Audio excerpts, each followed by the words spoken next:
Jérémie, chapitre 3. Nous sommes dans les oracles que Jérémie fit contre Juda. Alors celui-ci, pour une fois, de manière assez exceptionnelle, est daté.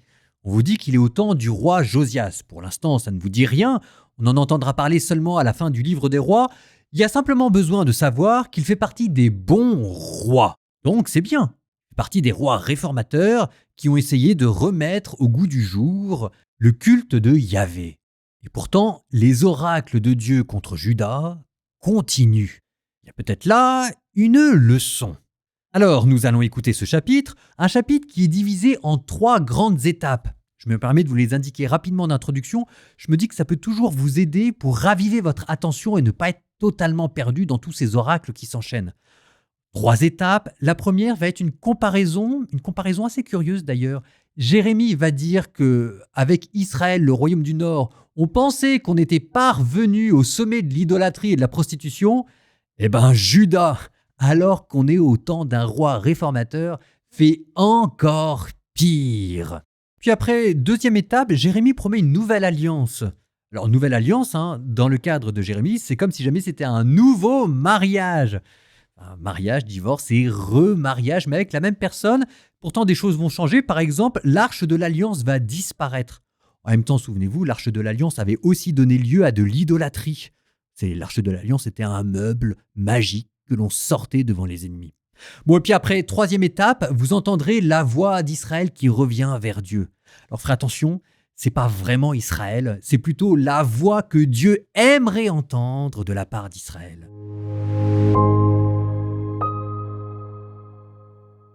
Le Seigneur me dit au temps de Josias, « As-tu vu tout ce qu'a fait l'infidèle Israël ? Elle allait sur toute montagne, élevée sous tout arbre vert.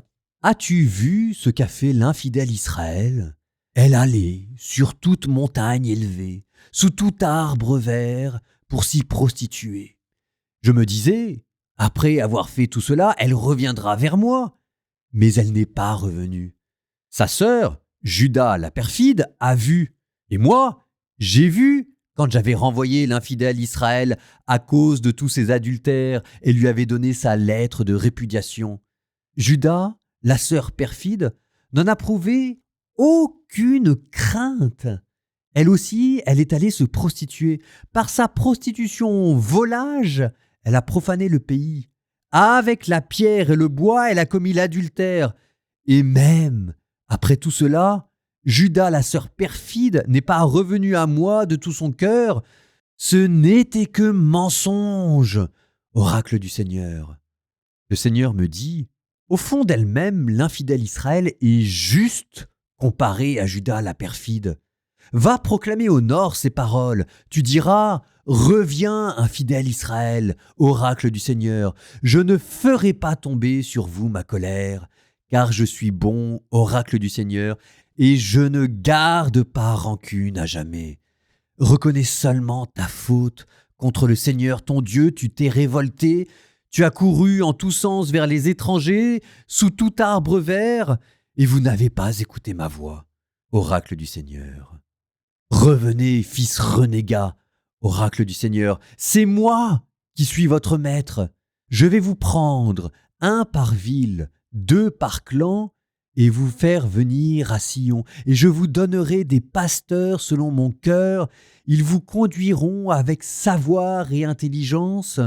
Quand vous vous serez multipliés, quand vous aurez fructifié dans le pays, en ces jours-là, oracle du Seigneur, on ne dira plus « arche de l'alliance du Seigneur », on ne gardera plus mémoire de l'arche, on ne s'en souviendra plus, on ne s'en occupera plus, on n'en fera pas une autre. En ce temps-là, on appellera Jérusalem « trône du Seigneur ». Toutes les nations convergeront vers elle, vers le nom du Seigneur à Jérusalem. Elles ne suivront plus les penchants mauvais de leur cœur endurci. En ce jour-là, la maison de Juda ira vers la maison d'Israël.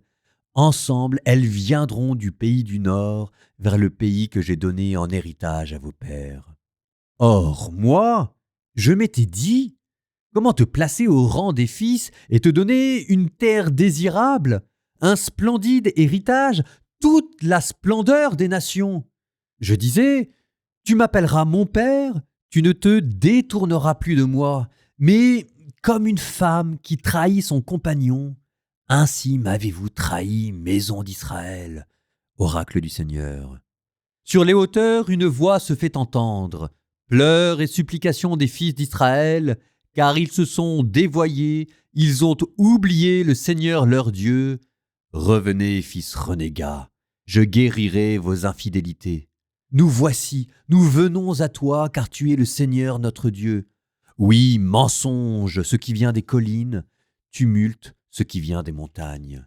Oui, le salut d'Israël est dans le Seigneur notre Dieu. La honte a dévoré le travail de nos pères depuis notre jeunesse, leurs petits et leurs gros bétail, leurs fils et leurs filles.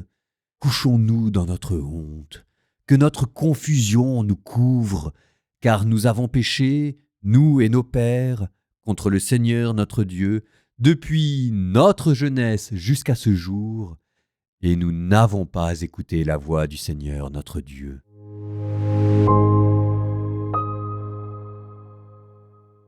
Dans ce chapitre, Dieu reproche à Israël, le royaume du Nord, et à Juda, le royaume du Sud, leur infidélité spirituelle et compare leur idolâtrie à un adultère. Ça, c'est connu. Mais il y avait ce verset, plus surprenant et sur lequel j'avais attiré votre attention en introduction. Verset 11, vous l'avez entendu, « Au fond d'elle-même, l'infidèle Israël est juste comparé à Juda la perfide. » Et ça, c'est assez étonnant, parce que quand même, à lire le deuxième livre des rois, on a plutôt l'impression que, question idolâtrie, c'est Israël qui est au-dessus du lot. Puis on vous a parlé de ce roi Josias qui faisait une réforme. Eh bien, Jérémie vous dit qu'il ne faut pas s'y tromper. Et que là, il y a peut-être une leçon à garder quand on l'écoutera dans le livre des rois, des réformes religieuses venir. Alors, pourquoi est-ce que Jérémie nous dit que Juda, malgré son apparence de religion, est plus coupable d'adultère et d'idolâtrie que le royaume du Nord? Alors, ce qu'on sait, on ne l'a pas encore vu. Mais bon, ça, c'est pas vraiment spoil parce que c'est quand même connu. C'est que le royaume du Nord va être le premier à tomber sous les coups de l'Empire assyrien.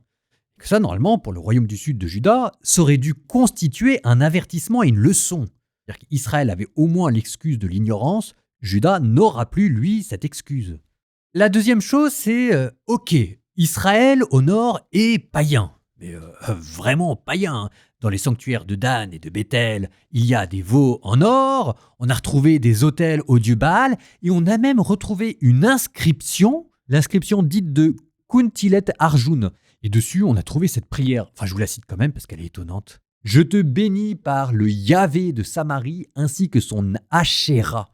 Dans le royaume du Nord, on croyait que le Dieu d'Israël, le Dieu de Moïse, Yahvé, on croyait qu'il avait une femme. » Ce qu'on appelle une déesse consort, qu'on nommait Ashéra, vraiment comme les Philistins. Donc, question idolâtrie, il faisait fort. Mais au moins, il se cachait pas, quoi. C'était franc du collier. Alors que le royaume du Sud, lui, il va faire des réformes religieuses, mais on a l'impression que c'était pour se donner un vernis religieux. Il y aura peut-être plus d'hypocrisie dans le Sud que dans le Nord. Ah oui, il y a peut-être une réforme au temps du roi Josias. N'empêche que l'archéologie a montré que ça n'empêchait pas les sanctuaires païens de la campagne de continuer de fonctionner. Et à Jérusalem même, on a continué de trouver des statuettes d'idoles et d'Astarté. Et puis, mais ça je le spoile pas, parce que je le garde pour la suite, il y a encore autre chose dans cette réforme religieuse, on verra. Dieu, il n'achète pas. Ça veut dire qu'en fait, Juda n'avait pas sincèrement changé. Et ça vous montre aussi quelque chose qu'il y avait en Juda et qu'il n'y avait pas dans le royaume du Nord en Israël. Dans le royaume du Nord en Israël, il n'y avait pas d'hypocrisie religieuse. Il y avait de l'idolâtrie et elle était pratiquée à la vue de tout le monde et on savait qu'il y avait là, mais au moins on ne se cachait pas. Alors que dans le Sud, vous avez une réforme religieuse officielle, mais on garde un cœur rebelle. Il y a un double jeu religieux dans le Sud qu'il n'y a pas eu en Israël. Souvenez-vous, l'hypocrisie religieuse, ça ce sera le grand péché que dénoncera Jésus en son temps. Malheur à vous, scribes et pharisiens hypocrites, parce que vous êtes semblables aux sépulcres blanchis à la chaux, magnifiques à voir de l'extérieur, mais qui à l'intérieur sont remplis de pourriture et d'ossements. Eh bien, elle date de là, l'hypocrisie du Sud. Ça vous donne ce verset de Jérémie 3,10. « Malgré tout cela, sa sœur Juda, la perfide, n'est pas revenue à moi de tout son cœur, mais avec tromperie. » Alors, quand même, ça mérite d'être dit, hein, vous ferez attention parce que, à travers Judas, c'est de vous qu'on parle, mes petits bichons. Parce que quand même, c'est un peu toute notre vie qui alterne entre le péché franc, clair et massif, la bonne vieille idolâtrie, et puis, notre vie spirituelle quand on essaye de se réformer, mais souvent, ça vire à l'hypocrisie, quoi. On se réforme en superficie, mais notre cœur reste loin de Dieu. Bon, alors, quand je dis ça, c'est pas pour dénoncer ou nous faire culpabiliser, mais ne soyons pas dupes de nous-mêmes. Au moins. Bon, voilà. Plus on reçoit de lumière, et Judas en avait reçu beaucoup, nous encore plus avec l'Évangile, et plus on a des responsabilités devant Dieu. Jésus nous a dit, celui à qui on a donné peu, on demandera peu, mais celui à qui on a donné beaucoup, on demandera beaucoup. Et vous, mes petits bichons encore, on vous a donné beaucoup. Nous terminons par une prière. Au nom du Père et du Fils et du Saint-Esprit. Amen. Seigneur, nous te confions notre vie spirituelle. Nous te demandons la grâce de pouvoir comprendre et de voir les avertissements que tu nous donnes et d'en tenir compte. Seigneur, nous te demandons de ne pas avoir l'excuse de l'ignorance. Seigneur, nous te confions toutes nos réformes religieuses, tous nos grands plans magnifiques pour essayer de devenir devant ta face saints, sans reproche, purs et immaculés, et qui à chaque fois se terminent mal. Seigneur, tu connais notre faiblesse. Nous te demandons de voir dans nos échecs, non pas d'abord la faiblesse de notre cœur, mais le désir sincère d'un jour d'y arriver. Ne te lasse pas de nous, Seigneur. Et nous te confions notre propre hypocrisie. Nous te demandons de pouvoir briser le miroir, de pouvoir briser l'apparence de religion que nous-mêmes nous nous donnons, de briser toute cette sorte de maquillage avec lequel nous enrobons notre vie spirituelle et le témoignage que nous rendons à l'Évangile. Seigneur, nous te demandons d'être sincères, d'être fidèles et d'être humbles. Seigneur, donne-nous encore une chance de nous convertir.